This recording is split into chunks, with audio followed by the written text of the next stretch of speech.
नमस्कार, कैसे हो आप सभी? मैं अमित आपका स्वागत करता हूँ अमित रेसर यूट्यूब चैनल में। तो दोस्तों इसमें सीख रहे थे हम एमएस एक्सेल जो कि हमारा आज पार्ट 2 होने वाला है, ठीक है? तो सबसे पहले हम कर लेते हैं एमएस एक्सेल ओपन। तो ये हमारी जितनी भी हम वीडियो बताने वाले हैं, उन वीडियो का ये पार्ट सबसे महत्वपूर्ण होने वाला है या जो भी आप काम करेंगे एमएस एक्सेल में, तो उन सभी का यह पार्ट सबसे महत्वपूर्ण होने वाला है क्योंकि इसमें हम होम पेज के जो टूल बार होते हैं, उन सभी के बारे में आज जानने वाले हैं। सभी के बारे में तो नहीं जान पाएंगे लेकिन कुछ आधे से ज़्यादा हम टूल बार के बारे में बात कर लेंगे, ठीक है? तो सबसे पहले हम जानते हैं। मैंने आपको पहले तो बताया था इसे बोलते हैं रो, ठीक है? इसे बोलते हैं रो, इसे बोलते हैं कॉलम। इन दोनों से जो मिलके जो बनता है इन दोनों से जो मिलके बनता है इसे बोलते हैं सेल, ठीक है? मैंने ये आपको पहले बता दिया था, अगर आपने नहीं देखी तो उस वीडियो को जाके देख लें, ठीक है? मतलब इन टूल बार के बारे में समझाने से पहले मैं आपको पहले इस सेल को बड़ा छोटा करना या मैं कुछ पहले इसमें टेस्ट के माध्यम से आपको कुछ समझा दूं, उसके बाद मैं इन टूल बार के बारे में बताऊंगा। तो सबसे पहले हम इसे बड़े छोटे करने की बात कर लेते हैं सेल को। तो इसे बड़ा करने के लिए हमें अपने माउस का लेफ्ट बटन दबा के रखना है। उसके बाद हमें राइट साइड खींचना है, तो ये हमारा सेल कुछ इस तरह से बड़ा हो जाएगा। अगर लेफ्ट साइड का माउस का बटन दबाने के बाद इसे हम लेफ्ट साइड ही खिसकाते हैं तो ये छोटा हो जाएगा, ठीक है? कुछ इस तरह से, ठीक है? ऐसे ही हम रॉ में कर सकते हैं। रॉ में इस तरह का सिंबल बनेगा, उसे नीचे खींचेंगे तो ये हमारी रॉ बड़ी हो जाएगी। अगर हम इसे ऊपर खींचेंगे तो ये हमारी रॉ छोटी हो जाएगी, ठीक है?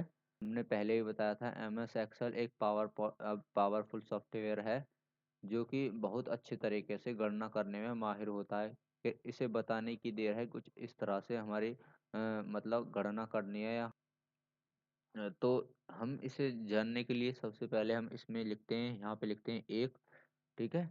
यहाँ पे लिखते हैं दो। तो ये अब हम इसे देखते हैं कि ये किस तरह से समझ जाता है, ठीक है? वैसे ये समझ जाएगा। तो इस तरह से हम इसे 10 तक कर लेते हैं, ठीक है? ये समझ गए, ठीक है? इसने इस प्रकार से दे दी, ठीक है? अगर हम इसे मतलब इसे राइट साइड को और बढ़ाना चाहते हैं, जैसे कि यहाँ 11 12 13 14, यहाँ पे हो जाता है 21 22 23, ठीक है? ऐसे बढ़ाना चाहते हैं तो हमें यहाँ पे सबसे पहले लिखना है यहाँ पे लिखना है 11, ठीक है? यहाँ पे लिखना है 12, ठीक है? तो ये अब हम इसे इस तरह से हम इसे यहाँ से पकड़ने के बाद यहाँ से कुछ इस तरह से सिंबल बन जाएगा, ठीक है? इस तरह सिंबल बनने का इसे इधर खींचेंगे, ठीक है? इधर खींचेंगे, ठीक है? इसे यहाँ ऐसे करके इधर ऐसे करने के बाद इसे ऐसे सेलेक्ट करने के बाद फिर इस तरह से खींचेंगे, ठीक है? तो ये हम इसे 50 तक करते हैं, ठीक है? अ, ठीक है, तो ये कुछ इस तरह से समझ जाता है, ठीक है? तो इसने हमें इस तरह से मतलब हमारे कुछ मतलब गिनती लिख के दे दी, ठीक है? ठीक है, अभी इसे हम पहले डिलीट कर लेते हैं क्योंकि हमें अभी ज़्यादा बात नहीं करनी इसके बारे में। तो यहाँ पे हम इसे मतलब दो दो का गैप दे के लिखते हैं, ठीक है? तो ये दे दिया हमने दो दो का गैप, ठीक है? इसे सेलेक्ट करने के बाद ये देखिए इसने हमें दो दो के गैप से हमें कुछ इस तरह से इसने हमें वर्ड्स दे दिए, ठीक है? अभी हम जैसे हमने इसमें गिनती में किया था यहाँ से 10 11 12, ठीक है? ऐसे ही हम इसे इधर ये हमारे 20 तक आ गए। यहाँ पे हम अब यहाँ पे 3 का पहाड़ा लिखवाना चाहते हैं, 3 दूनी 6, ठीक है? ये समझ गया, ठीक है? तो यहाँ से इस तरह सेलेक्ट किया, ठीक है? ये हमारा दे दे 30, ठीक है? ये हमने इसने 2 का 3 का पहाड़ा दे दिया, ठीक है? अब इसे ऐसे ही हम इसे यहाँ पे हम इसे 5 तक पहाड़े लिखवाते हैं इस पे। यहाँ पे कुछ इस तरह से सिंबल आएगा, ठीक है? ये हो गए 5 तक पहाड़े, ठीक है? ये हो गया, ठीक है? ये कुछ इस तरह से वर्क करता है। ऐसे ही हम इसे अब ऐसे हम इसे दिन में मतलब जो डेज होते हैं हमारे उसमें वर्क करता है। इसे देखते हैं कैसे वर्क करता है, ठीक है? पहले हमने कर लिया ये डिलीट। तो इसे हम पहले शॉर्ट फॉर्म में समझाएंगे दिनों के बारे में, ठीक है? जैसे कि हमारा हो जाता है पहले संडे, इसे हम शॉर्ट फॉर्म में लिखते हैं पहले, फिर लिखते हैं मंडे, ठीक है, इसे हमने समझा दिया है मंडे। ठीक है, ये हमारा अब लिख के दे देगा यहाँ पे, ये देखिए, ये देखिए। ठीक है, इसने कुछ इस तरह से हमें शॉर्ट फॉर्म में लिख के दे दिए। इसे हम अब यहाँ पे हम इसे करते हैं पूरे में। ठीक है, ये हो गया संडे, यहाँ पे हो जाएगा M M O N D A Y, Monday. ठीक है, ये हो गया मंडे। ठीक है, ये देखिए, ये इसे सिंबल पे ला के इसे हम इधर करेंगे। एक मिनट, ये हमारे, ये देखिए, इसने हमें पूरा दे दिया है। ठीक है, तो ये था हमारा कुछ इस प्रकार। हमने आपको बताया था इसे यहाँ से लेफ्ट बटन प्रेस करने के बाद हम इसे बड़ा भी कर सकते हैं और छोटा भी कर सकते हैं। ठीक है, तो मैंने आपको ऐसे बताया था बड़ा करना, लेकिन हम इसे एक प्रकार से और बड़ा कर सकते हैं। जैसे कि ये हमने दोनों रो के बीच ऐसे दबाया, अगर हम इस पे डबल लेफ्ट बटन क्लिक करते हैं तो ये अपना आप ही एडजस्ट हो जाता है। ठीक है, तो ये थी महत्वपूर्ण जानकारी। ऐसे हम इसे अब, ठीक है दोस्तों, तो अभी हमने आपको इतना बताया। यहाँ पे हमने ये अ, इस तरह से काम करता है। तो ठीक है, तो अब हम इसके टूल बार के बारे में जानते हैं, इनके बारे में जानते हैं। तो ये होता है हमारा कट, मतलब जो सिलेक्ट हुए डाटा को काट सकते हैं इस इससे। ये जो होता है कट, इससे हम सेलेक्ट हुए डाटा को काट सकते हैं। इसकी शॉर्टकट की कंट्रोल एक्स होती है। ठीक है, ये होता है कॉपी, जो कि हम दिए हुए डाटा को, जैसे कि ये हमारा डाटा है, इसे हम कॉपी कर सकते हैं यहाँ से। ठीक है, इसकी शॉर्टकट की भी होती है कंट्रोल सी। ठीक है, इसे देखिए, हम यहाँ पे पेस्ट करके दिखाते हैं आपको। इसकी कंट्रोल पेस्ट, हम यहाँ से इसको यहाँ पे इसे सेलेक्ट करने के बाद इसे हम यहाँ से भी पेस्ट कर सकते हैं। ठीक है, इसे पेस्ट करने, ये होता है पेस्ट बटन। ठीक है, यहाँ से आप पेस्ट कर सकते हैं। इसकी इसकी शॉर्टकट की होती है कंट्रोल वी। क्या होती है? Control we. जैसे कि हमने इसे सेलेक्ट किया कंट्रोल सी से। ठीक है, ये हमने कंट्रोल सी से सेलेक्ट किया। अब हम इसे यहाँ, ठीक है, ये हो गया पेस्ट। ठीक है, ये हो गया हमारा कट बटन। सेलेक्ट हुए डाटा को काट सकते हैं कंट्रोल एक्स, ये होता है कॉपी करने वाला। कंट्रोल सी, ये होता है पेस्ट करने वाला बटन। कंट्रोल वी, ये होता है हमारा फॉर्मेट बटन। ठीक है, इसके बारे में हम आपको अभी बताते हैं। जैसे कि हमने यहाँ पे इस पे हम कलर कर लेते हैं। ठीक है, ये हो गया कलर। ठीक है, अगर हम अ, इसी फिल्टर को, ये जो हमने पीला किया है, अगर जैसे कि हम इस पे हम यहाँ पे हम इसे हम बोल्ड भी कर लेते हैं। ठीक है, इसी डाटा को हम बोल्ड कर लेते हैं। ठीक है, ये हो गया बोल्ड। इसे हम अंडरलाइन भी कर लेते हैं। ठीक है, इसे सेलेक्ट करने के बाद पहले हम इसे अंडरलाइन कर लेते हैं। ठीक है, जैसे कि जो जो हमने इस पे यूज किया है फॉन्ट, या जो जो हमने इस पे फॉन्ट यूज किया है, अगर हम इसे अ, और पे यूज करना चाहते हैं तो हमें इस पे फॉन्ट पे क्लिक करना है और यहाँ पे इस तरह से छोड़ देना है। ठीक है, तो ये हमारा कुछ इस तरह से वर्क करता है। जैसे कि हम किसी पे डिजाइन करते हैं, अगर हम उसी उसी फॉन्ट को किसी और पे ट्राई करना चाहते हैं तो हम कर सकते हैं। ठीक है, ये फॉन्ट कुछ इस तरह से काम करता है। तो ये हो गया हमारा इस तरह से।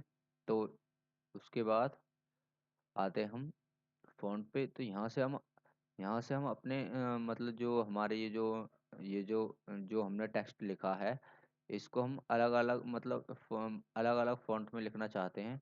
जैसे हम जिसे हम थीम्स थीम्स फॉन्ट भी कहते हैं। ठीक है, जिसे हम थीम्स फॉन्ट भी कहते हैं। तो इसे हम अलग अलग अलग लुक देने के लिए हम जाते हैं फॉन्ट पे। ठीक है, यहाँ से हम दे सकते हैं, जैसे कि हम इसे देना चाहते हैं। ठीक है, ये देखिए, लग रहा है थोड़ा सा कूल। ये देखिए, यहाँ से हम इसे अलग, मतलब अलग फॉन्ट दे सकते हैं। ठीक है, ये होता है हमारा फॉन्ट साइज। यहाँ से हम अपने साइज को बढ़ा सकते हैं टेक्स्ट में। जैसे कि हम यहाँ पे हम पहले इसे डाटा को सेलेक्ट कर लेते हैं। ठीक है, सेलेक्ट करने के बाद यहाँ पे लिखते हैं हम 16। ठीक है, ये देखिए, इसका साइज इस तरह से बढ़ जाएगा। ठीक है, इसे हम दूसरे प्रकार से भी कर सकते हैं। ठीक है, जैसे कि ये हो गया हमारा इंक्रीज। यहाँ से हम इसे बढ़ा सकते हैं, यहाँ से हम इसे डिक्रीज यानी छोटा कर सकते हैं। ठीक है, यहाँ से हम डिक्रीज कर सकते हैं, यहाँ से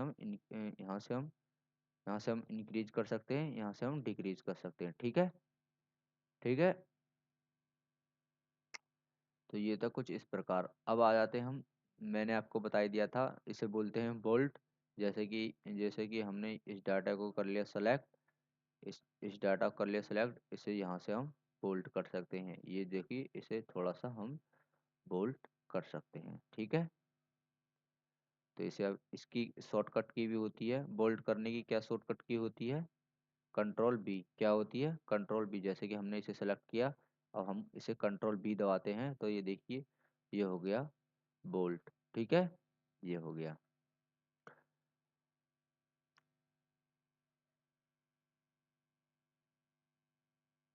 ठीक है, तो अब बात कर लेते हैं हम इसकी, इससे बोल्ट से अगले टूल की, इसे बोलते हैं इटैलिक। ठीक है, इसे इटैलिक मतलब इसे थोड़ी सी अ,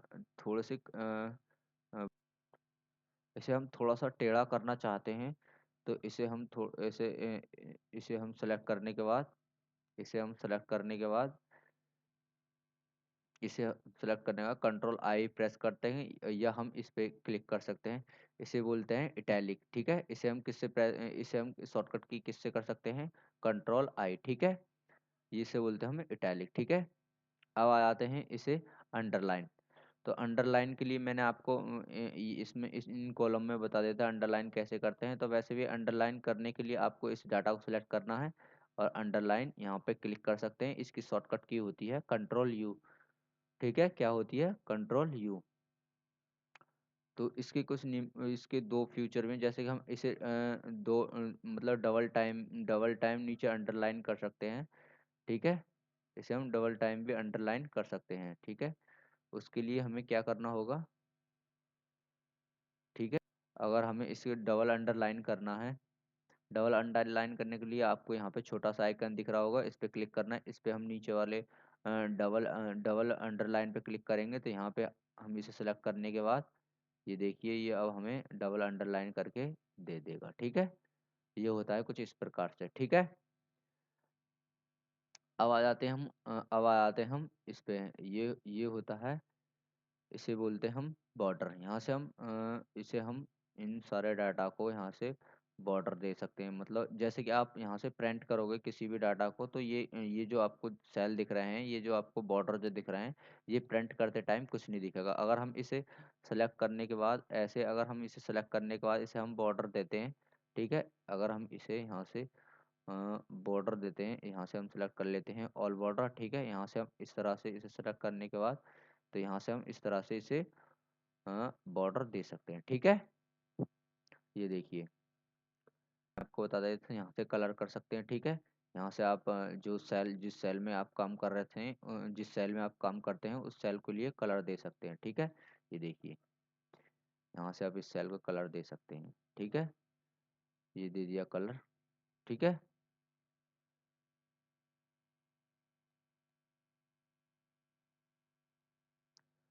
ठीक है, ये होता है फॉन्ट कलर। यहाँ से आप अपने जो जो आपने वर्ड्स लिखे हैं, उसे कलर दे सकते हैं। जैसे कि हम हमारे यहाँ पे ब्लैक कलर है, तो इसे सेलेक्ट करने के बाद यहाँ से हम इसे यहाँ से कलर दे सकते हैं।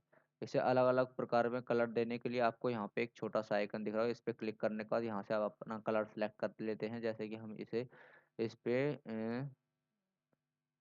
नीला करना चाहते हैं। ठीक है, तो नीला करना चाहते हैं, तो इस पे हम सेलेक्ट करने के बाद इसे हम इस तरह से दबा देंगे। ठीक है, ये हो गया हमारा नीला। ठीक है, यहाँ से भी अपने सेल के लिए कुछ अलग अलग प्रकार से सेलेक्ट कर सकते हैं मतलब सेल के लिए कलर। ठीक है, जैसे कि हमने यहाँ पहले सेलेक्ट किया। ठीक है, ये हमने सेलेक्ट कर लिया, एक मिनट, ये हमने सेलेक्ट कर लिया। करने के बाद हम यहाँ पे क्लिक करते हैं, ये देखिए, ये यहाँ से हो गया हमारा सेलेक्ट। ठीक है, ये इस तरह से काम करता है। ठीक है, उसके बाद आ जाते हैं इस पे। तो इनका क्या यूज होता है,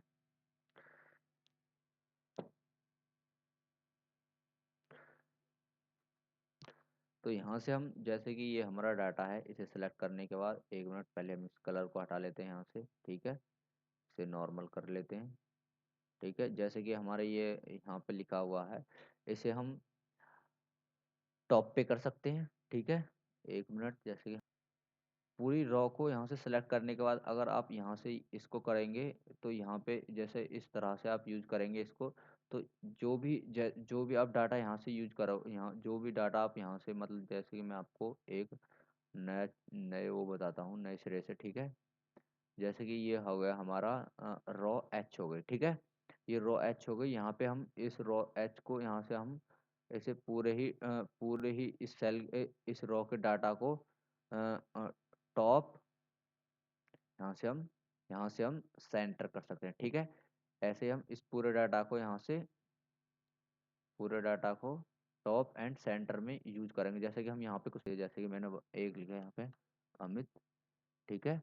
एंटर प्रेस करेंगे, यहाँ पे लिखेंगे रेसर, RACER, ठीक है। ऐसे ही अगर हम इसे अलग सेल पे जाते हैं तो यहाँ पे इस तरह से नहीं वर्क करेगा, ठीक है। जैसे कि ये हो गया हमारा, ठीक है। इसे हम यहाँ से पूरी रॉ को सिलेक्ट करने के बाद यहाँ से हम मतलब एक साथ पूरे को हम कंट्रोल कर सकते हैं, पूरे सेल पूरी रॉ को। तो आज के लिए इतना ही, तो मिलते हैं कल नेक्स्ट वीडियो में, ठीक है। उसके बाद हम आगे को बताएंगे।